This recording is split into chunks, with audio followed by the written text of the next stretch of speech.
It began with a conversation so private that even senior aides were excluded from the room. Behind closed palace doors, Princess Anne listened as King Charles delivered a request that would soon leave the entire royal household frozen in disbelief.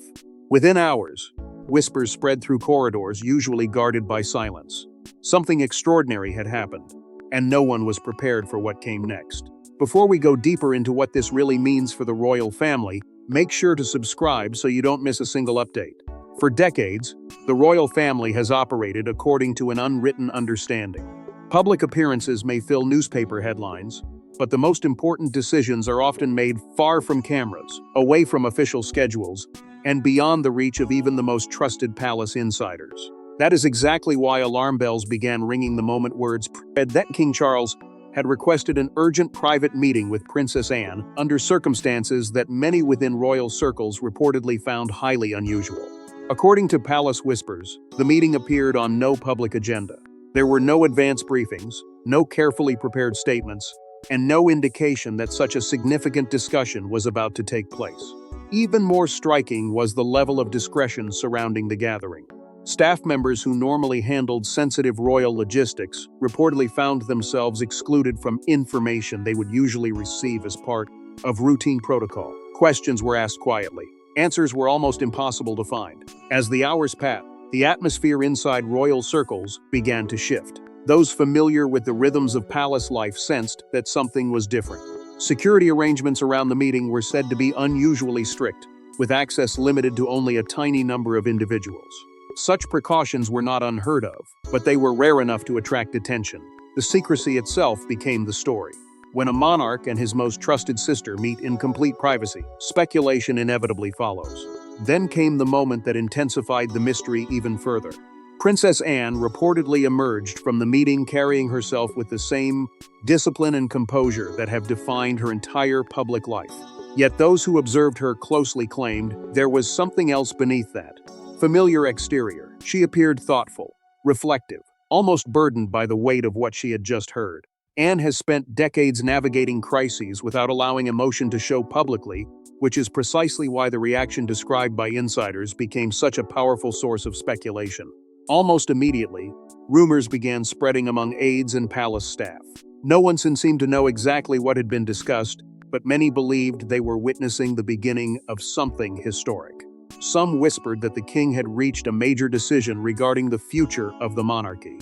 Others suggested the conversation involved preparations that had been quietly unfolding for months. Whatever the truth, one detail appeared again and again in private conversations. This was not an ordinary family discussion.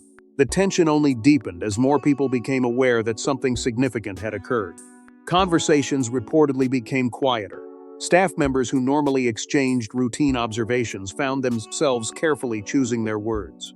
The mood inside royal circles shifted from curiosity to apprehension. It was as though everyone sensed that an important chapter was beginning, yet no one fully understood how it would unfold. And at the center of it all stood Princess Anne, the one royal whose reputation for duty, loyalty, and unwavering commitment had earned the trust of generations. If King Charles had chosen anyone to hear such a request, it would be Anne. That realization alone was enough to send speculation into overdrive. Because if the king had turned to his sister in such secrecy, then the matter at hand had to reach far beyond ordinary palace affairs. It had to involve something larger, something lasting, something connected to the future itself. But what Charles revealed to Anne wasn't simply a personal wish. It was a final instruction rooted in decades of sacrifice, duty, and unfinished royal business. For years, King Charles carried a burden few truly understood. Behind state ceremonies and public appearances existed a private struggle over legacy, responsibility, and the future of the institution he had spent his entire life preparing to serve. What made that private meeting with Princess Anne so significant was not simply the secrecy surrounding it. It was the realization that the conversation had been decades in the making. Long before Charles ascended to the throne, long before the weight of the crown officially settled upon his shoulders, he had lived with a unique kind of responsibility. He was the heir who waited longer than any heir in modern British history. He spent a lifetime preparing for a role that finally arrived at a moment when the world around him was changing faster than ever before. While the public often focused on ceremonies, speeches, and constitutional duties, those closest to the monarchy understood that Charles constantly carried a deeper concern. What kind of institution would he leave behind when his time as monarch eventually came to an end? Reports from royal insiders have often suggested that preserving continuity remained one of his greatest priorities. The crown, after all, was never just a title. It represented generations of sacrifice, tradition, and service. For Charles, that responsibility became even heavier after the passing of Queen Elizabeth II.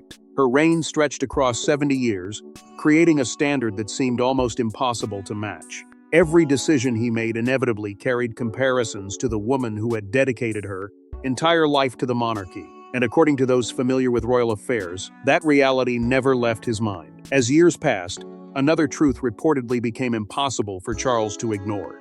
The physical demands of kingship were relentless. Public duties continued. State responsibilities expanded.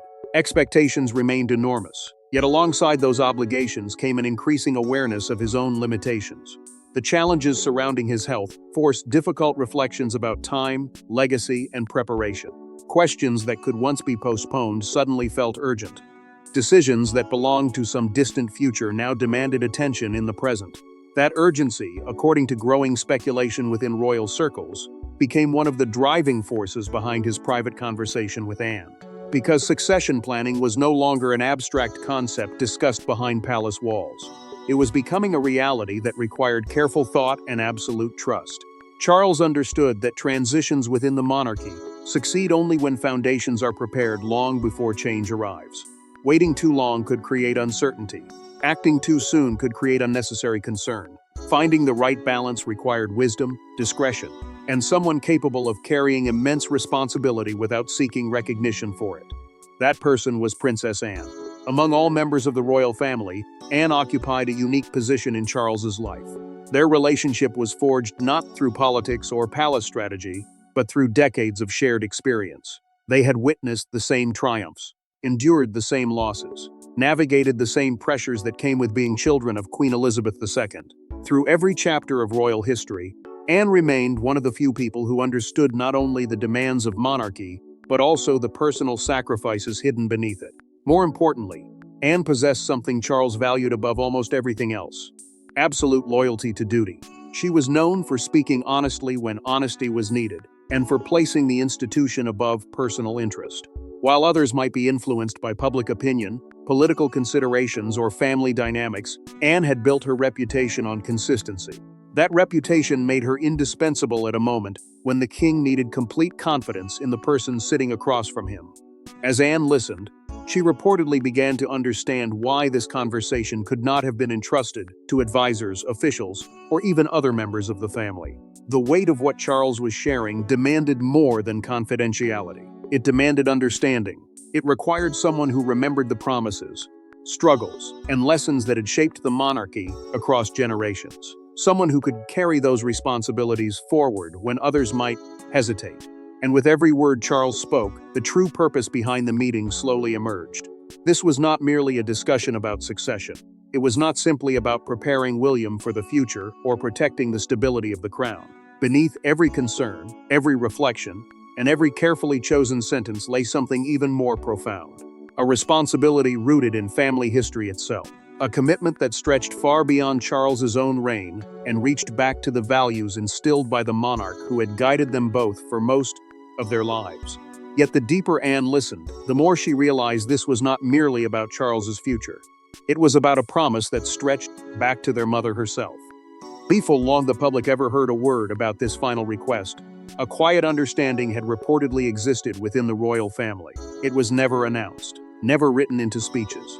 Yet it may have shaped everything Charles was now asking Anne to do. The deeper the conversation progressed, the clearer it became that this moment had not been born out of recent events alone. Its roots stretched back through decades of royal service, family sacrifice, and lessons learned under the watchful guidance of Queen Elizabeth II. Those who have studied the monarchy often speak about official duties and constitutional responsibilities, but insiders have long suggested that some of the institution's most important principles were passed down privately. They were not preserved in public declarations. They survived through trust, understanding, and an unwavering commitment to duty that existed behind palace walls. For both Charles and Anne, that legacy began with their mother. Queen Elizabeth II spent her entire life placing service above personal comfort, often making difficult decisions because she believed the stability of the crown demanded it. Principle was simple, yet extraordinarily demanding. The institution had to come first. Personal feelings could matter. Family relationships could matter. But the monarchy had to endure beyond any individual. According to those familiar with royal traditions, this belief became one of the defining values passed from one generation to the next. As Anne listened to her brother, memories reportedly began resurfacing. Not memories of ceremonies or public milestones, but memories of years spent carrying responsibilities that few outsiders could fully understand. Together, they had witnessed periods of triumph and crisis. They had endured family tensions, public scrutiny, and moments when the future of the monarchy seemed uncertain. Through it all, one lesson remained constant. Stability could never be taken for granted. It had to be protected, often through sacrifices invisible to the outside world. That understanding gave new meaning to every word Charles shared. What initially appeared to be a discussion about future planning was revealing itself as something much deeper. There was an emotional undercurrent running beneath the conversation, one tied not only to Charles's reign but also to the values their mother had spent decades defending. Reports suggest Charles spoke with increasing concern about preserving those principles at a time when the institution faced growing challenges. Public expectations were changing, family dynamics were evolving, and questions about the future seemed more pressing than ever. According to royal observers, one concern appeared to weigh particularly heavily on his mind: unity. Throughout history, the monarchy has often faced its greatest tests not from outside pressure, but from divisions within. Maintaining cohesion among family members while preserving public confidence has never been easy. Charles reportedly understood that future generations would inherit not only titles and responsibilities, but also the consequences of decisions made today. If cracks were allowed to deepen, repairing them later could prove far more difficult. For Anne, the implications became increasingly difficult to ignore. She understood better than most what was being asked of her. Carrying out a monarch's wishes was one thing. Carrying out wishes tied to a family's deepest principles was something entirely different. The responsibility extended beyond practical decisions. It touched the emotional heart of everything their mother had worked to preserve. Every sentence seemed to add another layer of weight to the task ahead. The atmosphere surrounding the conversation reportedly became more reflective, as both siblings confronted realities neither could avoid. Time was moving forward. Generations were changing. The monarchy was approaching another significant chapter. Yet despite those uncertainties, Charles appeared determined to ensure that the values he inherited would not fade with him. That determination transformed the meeting from a private discussion into something resembling a solemn transfer of responsibility. And it was at that moment that Anne reportedly began to grasp the true magnitude of the request. This was not merely about safeguarding a reign. It was about safeguarding an entire philosophy of service that stretched across generations.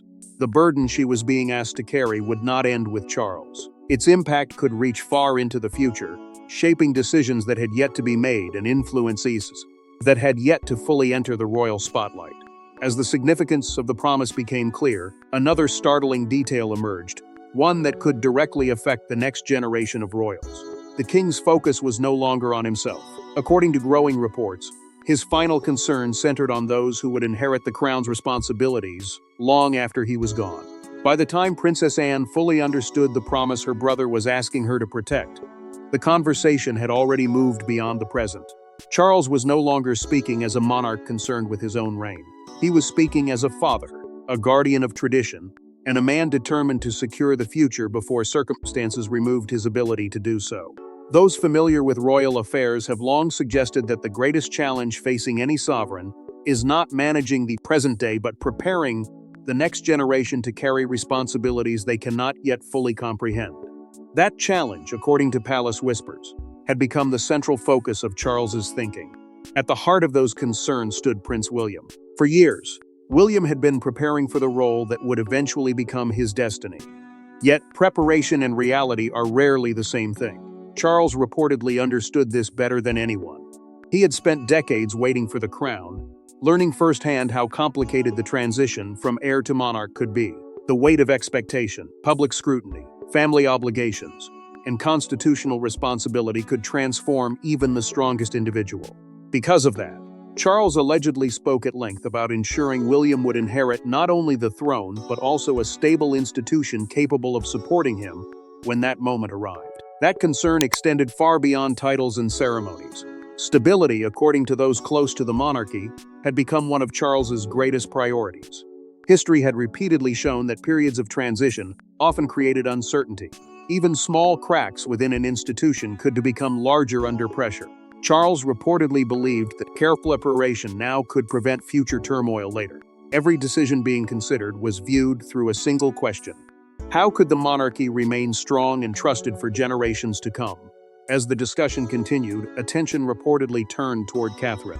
Over the years, Catherine had become one of the monarchy's most respected figures, earning admiration through consistency, discipline, and a natural ability to connect with the public.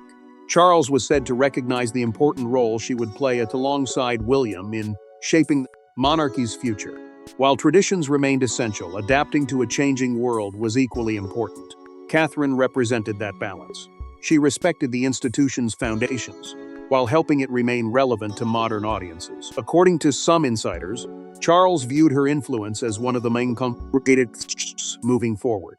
Yet even William and Catherine were not the ultimate focus of his concerns.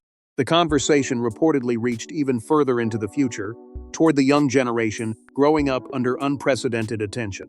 Prince George, Princess Charlotte, and Prince Louis were still years away from carrying the full weight of royal responsibility, but Charles understood that their future was already being shaped by decisions made today. The expectations awaiting them would be enormous. The challenges would be different from those faced by previous generations. Preparing the path ahead for them was not simply a strategic goal, it was a deeply personal mission. For Anne, those discussions revealed why her role mattered so much. She was not being asked merely to honor a request. She was being asked to serve as a guardian of continuity itself. Her experience, loyalty, and unwavering dedication made her uniquely qualified to help guide the institution through future transitions. Charles reportedly trusted that she would remain a stabilizing force long after the immediate challenges had passed. Underlying every aspect of the conversation was another concern that could not be ignored: public trust. The monarchy survives because people believe in its purpose. Unity, responsibility, and stability are not abstract concepts within royal life. They are the foundation upon which everything else depends. Charles reportedly feared that allowing divisions or uncertainty to grow unchecked could damage that trust at a crucial moment. That fear explained why he believed preparation could not wait. As Anne absorbed the full scope of what was being discussed, one truth became impossible to ignore.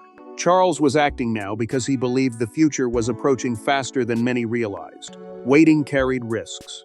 Delaying difficult decisions carried consequences. And the responsibility he was placing in Anne's hands was larger than anyone outside that private conversation could yet imagine. But while the request focused on protecting the future, its most shocking element involved a decision that would leave palace insiders speechless. When Anne finally heard the complete request, even she reportedly needed a moment before responding. Those closest to the meeting describe a silence so profound that it seemed to stop time itself. Up until that point, the conversation had been filled with reflection, concern, and preparation for the future. But according to growing speculation within royal circles, there came a moment when King Charles moved beyond broad principles and spoke with unmistakable clarity. This was the moment that transformed the discussion from an emotional exchange into something far more consequential. Those familiar with palace traditions often describe Princess Anne as one of the most resilient figures within the royal family. She has weathered crises, endured public scrutiny, and carried out decades of service with remarkable composure. Yet reports suggest that even Anne was caught off guard by the full scope of what her brother was asking. Whatever words were exchanged during those final moments of the meeting, insiders claim their impact was immediate. Charles was no longer discussing possibilities or hypothetical futures. He was reportedly outlining specific wishes, responsibilities, and expectations that would need to be honored long after the conversation ended. For Anne, the significance was impossible to miss. The request carried weight, not because it affected a single decision, but because it touched the very structure of the monarchy's future. Sources close to royal affairs suggest that Anne understood almost instantly what was at stake. The consequences extended far beyond the walls of the palace. If Charles's wishes were eventually carried out, they could influence future leadership, shape family relationships, and alter the way the institution navigated the years ahead. That realization reportedly brought an emotional intensity to the meeting unlike anything either sibling had anticipated. For a brief moment, Anne is said to have remained silent, not because she disagreed, not because she doubted her brother, but because the responsibility being placed before her was enormous. Throughout her life, Anne had been guided by duty, yet duty often becomes most difficult when it demands personal sacrifice. The request Charles was making appeared to require exactly that. It demanded loyalty, discretion, and a willingness to protect something larger than individual interests. As news of the private meeting slowly began circulating among senior staff, it became clear that something unusual had occurred. No official announcement was issued. No details emerged publicly. Yet Palisades reportedly sensed a dramatic shift. Conversations became cautious. Questions multiplied. People who had spent years navigating royal affairs began quietly comparing observations. The meeting itself remained secret, but the atmosphere surrounding it became impossible to ignore. Soon speculation spread throughout royal circles. Some believed Charles had made a significant decision regarding succession planning. Others wondered whether preparations were being made for changes that could affect the monarchy's future direction. The absence of information only fueled further curiosity. In an institution where even minor developments are carefully managed, the extraordinary secrecy surrounding this conversation became a story in its own right. At the same time, concerns reportedly emerged about what might happen if details ever became public. Royal observers understood that certain decisions, no matter how carefully intended, could trigger intense debate. Public reaction would be impossible to predict. Family dynamics could come under renewed scrutiny. Media attention could become relentless. Those possibilities added another layer of tension to an already sensitive situation. What made the circumstances even more remarkable was the dramatic change in mood that followed. According to individuals familiar with palace operations, the atmosphere became noticeably different in the days after the meeting. There was no public crisis, no official controversy, yet a sense of anticipation seemed to settle over royal circles. It was as if everyone understood that a significant chapter had quietly begun, even if almost no one knew exactly what it contained. And while speculation continued to grow, Anne remained characteristically silent. She offered no public clues. She provided no explanations. Yet those who watched closely reportedly noticed a renewed sense of determination in her approach to royal responsibilities. Whatever Charles had entrusted to her was no longer a private conversation. It had become a mission. Yet the true impact of Charles's words would only become visible after Anne quietly began putting his wishes into motion. Princess Anne has never been known for dramatic speeches. Her influence has always come through action, and according to palace insiders, the days following the meeting proved exactly why Charles had trusted her above everyone else. While speculation continued to swirl throughout royal circles, Anne reportedly wasted no time. Those familiar with her decades of service often point to one defining characteristic that separates her from many others within the institution. She does not react emotionally in public. She acts methodically, quietly, and with purpose. That pattern, according to insiders, became increasingly evident in the days after her private conversation with the king. Whatever responsibility Charles had placed in her hands was no longer something she was merely considering. It had become something she was preparing to carry out. Unlike the rumors spreading through palace corridors, Anne's movements reportedly attracted little public attention. There were no announcements, no declarations, no dramatic gestures designed to signal change. Yet beneath the surface, observers began noticing subtle shifts. Meetings became more frequent. Consultations expanded. Conversations that once focused on routine matters reportedly began exploring larger questions about continuity, stability, and the monarchy's future direction. Sources close to royal operations suggest that Anne increased contact with several key figures, whose roles would become crucial in the years ahead. These discussions were not described as emergency measures. Rather, they appeared to be careful preparations designed to strengthen the institution from within. Every step seemed deliberate. Every conversation appeared connected to a broader objective that only a small number of people fully understood. At the center of those efforts, according to reports, stood Prince William and Catherine. Charles's concerns about the future had made one reality unmistakably clear. The next generation needed support long before the responsibilities of leadership formally arrived. Anne reportedly understood this better than most. Having spent her life serving the crown through periods of both stability and crisis, she recognized the importance of building strong foundations before challenges emerged. Quietly, steadily, she is said to have increased her involvement in discussions connected to the future of the monarchy. What made these developments particularly remarkable was how little attention they attracted outside royal circles. The public saw continuity. Palace operations appeared unchanged, yet those working behind the scenes reportedly sensed something different. Anne seemed increasingly focused on long-term planning rather than short-term concerns. Decisions were evaluated not simply for their immediate impact, but for how they might influence the institution years into the future. That shift did not go unnoticed. Staff members who had worked around the royal family for years reportedly began observing Anne taking on responsibilities that extended beyond her already demanding schedule. Some interpreted it as loyalty to her brother. Others believed it reflected a deeper commitment to preserving the monarchy through a period of uncertainty. Whatever the explanation, a growing number of insiders came to the same conclusion. The request Charles had made was already shaping real-world decisions. As weeks passed, the significance of Anne's actions became increasingly difficult to dismiss. What had begun as whispers surrounding a secret meeting was slowly evolving into something more substantial. The effects remained subtle, but they were there.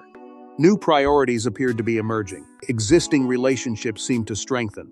Conversations about continuity and public trust gained greater importance. Without a single public statement, Anne appeared to be guiding preparations that could influence the monarchy's future long after current headlines faded. Yet perhaps the most striking aspect of her response was the sense of determination that reportedly accompanied it. There was no indication of hesitation, no suggestion that the responsibility had overwhelmed her. If anything, the opposite seemed true. Anne appeared to accept the burden with the same unwavering discipline that had defined her entire life. The promise she had been asked to protect was no longer an abstract idea. It was becoming a practical mission, one rooted in service rather than recognition. Still, despite all the preparations quietly unfolding behind palace walls, one critical question remained unanswered. Why now? Why had Charles chosen this precise moment to entrust such an enormous responsibility to his sister? The answer, according to those closest to the situation, lay hidden beneath everything that had happened so far. And until that final piece of the puzzle emerged, the full significance of the king's request could not be understood. But even as Anne moved forward, one final revelation remained hidden, waiting to explain why Charles had chosen this exact moment. Timing is everything inside the monarchy. And according to those familiar with recent palace developments, Charles's decision to make this request now was far from accidental. For weeks, perhaps even months, questions had quietly lingered around the circumstances surrounding the king's private conversation with Princess Anne. Why had he chosen this particular moment? Why had a matter of such importance suddenly become urgent? And why did those closest to the institution seem to believe that the timing itself carried as much significance as the request being made? As Anne continued her quiet preparations, the answers reportedly began to emerge, revealing a reality far more emotional and consequential than many had imagined. According to palace observers, Charles understood something that every monarch eventually confronts. History rarely announces when it is about to change direction. Moments that later define an era often begin in silence, hidden beneath routine events that appear ordinary at the time. Charles had spent his entire life studying the monarchy, learning not only from its successes but also from its moments of vulnerability. He knew that uncertainty could become one of the institution's greatest threats if left unaddressed. That understanding reportedly played a central role in why he acted when he did. The king was said to have reflected deeply on previous royal transitions. Some had unfolded smoothly, guided by careful preparation and public confidence. Others had been marked by turbulence, unanswered questions, and periods of instability that placed enormous pressure on both the institution and the family itself. Those lessons were not merely historical observations. They were warnings. Charles reportedly believed that every generation had a responsibility to leave the monarchy stronger than it found it, and that failing to prepare adequately could create challenges for those who followed. This growing awareness appears to have influenced every aspect of his thinking. Rather than waiting for circumstances to dictate events, Charles reportedly wanted to reduce uncertainty before it could take root. He understood that the future would arrive whether the family was prepared or not. The difference would be determined by the decisions made today. That urgency explains why his conversation with Anne felt less like a discussion and more like a carefully considered effort to secure continuity while there was still time to do so. Yet the issue extended beyond royal strategy. At its heart was a concern for stability that reached beyond palace walls. The monarchy occupies a unique place within national life, serving as both a symbol of continuity and a source of reassurance during periods of change. According to those familiar with the king's thinking, Charles recognized that moments of transition affect not only the family itself but also the broader public. Maintaining confidence and preserving trust were responsibilities he took seriously. The future of the institution could not be separated from the stability of the nation it served. For Anne, these realities made the urgency impossible to ignore. As she carried out the responsibilities entrusted to her, she reportedly came to understand that Charles was not acting out of fear. He was acting out of duty. The request had not been motivated by panic or uncertainty. It had been motivated by a determination to prevent both. That distinction mattered. It transformed the conversation from a response to present circumstances into an effort to protect the future before challenges emerged. At the same time, there was an emotional dimension that neither sibling could escape. Beyond the responsibilities of monarchy existed the reality of family. Charles was not only a king preparing for the future, he was a brother, a father, and a grandfather confronting the passage of time. The decisions he was making carried personal significance alongside constitutional importance. That emotional weight reportedly gave the conversation a sense of gravity that lingered long after it ended. As these truths became clearer, another realization began to take hold among those closest to the monarchy.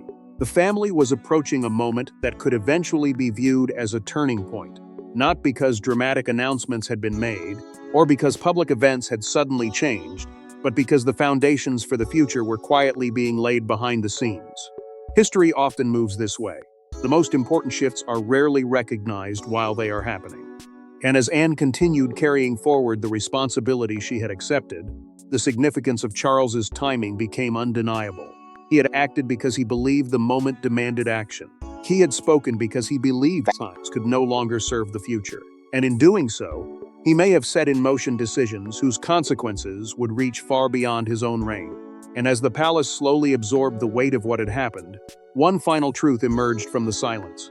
In the end, the request wasn't about power, titles, or ceremony. It was about legacy, the kind built through decades of duty, sacrifice, and unwavering commitment to something greater than oneself.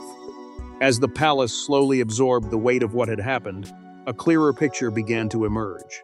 The mystery surrounding the private meeting between King Charles and Princess Anne had generated endless speculation, but the deeper meaning behind it was far more profound than many had imagined. This was never simply about succession.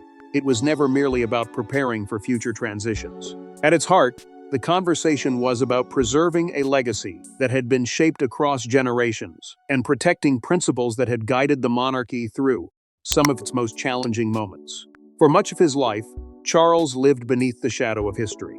He spent decades preparing for responsibilities that seemed both inevitable and distant. During those years, he learned lessons that only a future monarch could understand. He witnessed triumphs and setbacks. He saw how public trust could strengthen institutions and how uncertainty could weaken them. Most importantly, he came to appreciate that leadership was not measured by personal achievements alone, but by the stability left behind for those who followed. That understanding appears to have shaped every aspect of the request he ultimately shared with Anne. According to those closest to royal affairs, Charles's greatest concern was not how history would remember him personally. Instead, it was whether the institution he inherited would remain strong long after he was gone. The crown had survived because each generation accepted responsibilities larger than themselves. That chain of service stretched back through monarchs, heirs, and guardians, who understood that their role was temporary, but the institution itself was intended to endure. Charles reportedly viewed his own responsibilities through that lens. His duty was not simply to reign, it was to prepare the future. That responsibility now appears to rest partly in Anne's hands. Throughout her life, she has earned a reputation for discipline, resilience, and unwavering loyalty. She has never sought the spotlight. She has never relied on grand declarations to define her role. Instead, she has built her legacy through action. That is precisely why Charles trusted her. The promise made during that private conversation was not one she accepted for recognition or personal reward. It was accepted because she believed in the same values that had guided both her brother and her mother before him. The future of the monarchy will ultimately belong to William and Catherine, along with the generation that follows them. As they continue preparing for responsibilities that grow larger with each passing year, the importance of continuity becomes impossible to ignore. Institutions survive because knowledge, experience, and principles are passed forward. Charles understood that. Anne understands it as well. Their shared commitment reflects a belief that stability must be carefully protected rather than taken for granted. And behind all of it remains the lasting influence of Queen Elizabeth II. Even after her passing, the values she embodied continue to shape decisions made within the royal family. Her devotion to service, her understanding of duty, and her determination to place the institution above personal interest created a standard that continues to guide those who follow her. In many ways, the conversation between Charles and Anne appears to have been rooted in that very legacy. It was not simply about looking ahead. It was also about honoring the foundations laid by the generation before them. What makes this story so compelling is that its impact may never be measured through public announcements or dramatic headlines. Instead, its influence could reveal itself gradually through decisions, preparations, and actions carried out behind the scenes. The monarchy's future may be shaped by conversations that the public never hears and promises that remain known only to a select few. Yet their effects can still be profound. Today, the palace remains silent. Officially, very little has been confirmed. Rumors continue to circulate. Questions remain unanswered. But sometimes silence itself carries meaning. Sometimes the absence of explanation speaks louder than any public statement ever could. And in this case, that silence appears to protect something deeply important. A commitment to continuity, stability, and service that extends far beyond any one individual. And though the details of that private conversation may never be fully revealed, one thing is certain. King Charles's final request ensured that his legacy would not end with him. It would continue through those entrusted to protect the crown for generations to come. Thanks for watching. Please don't forget to like and subscribe, and we will see you in next one.